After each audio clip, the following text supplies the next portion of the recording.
মহাষষ্ঠী রাতে অসাবধানতাবশত ঘটে গেল অগ্নিকাণ্ডের ঘটনা।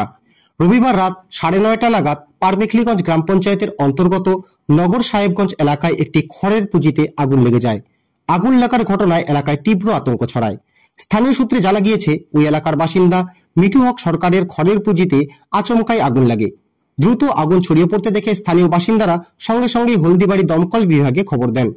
খবর পেয়েই দ্রুত ঘটনাস্থলে ছুটে আসে দমকলের একটি ইঞ্জিন।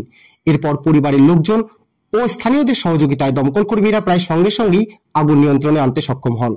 সময় মতো পদক্ষেপ নেওয়ায় বড় ধরনের ক্ষতি এড়ানো সম্ভব হয়েছে। যদিও এই ঘটনায় খড়ের অধিকাংশই পুড়ে ছাই হয়ে যায়, তবে অল্পের জন্য রক্ষা পায় পার্শ্ববর্তী বাড়িগুলি। তবে এই আকস্মিক অগ্নিকাণ্ডের ঘটনা প্রত্যক্ষ করে বাড়ির মালিক মিঠু হক সরকার অসুস্থ হয়ে পড়েন। সঙ্গে সঙ্গে তাকে পরিবারের লোকজন ও স্থানীয়রা উদ্ধার করে হলদিবাড়ি গ্রামীণ হাসপাতালে নিয়ে আসেন।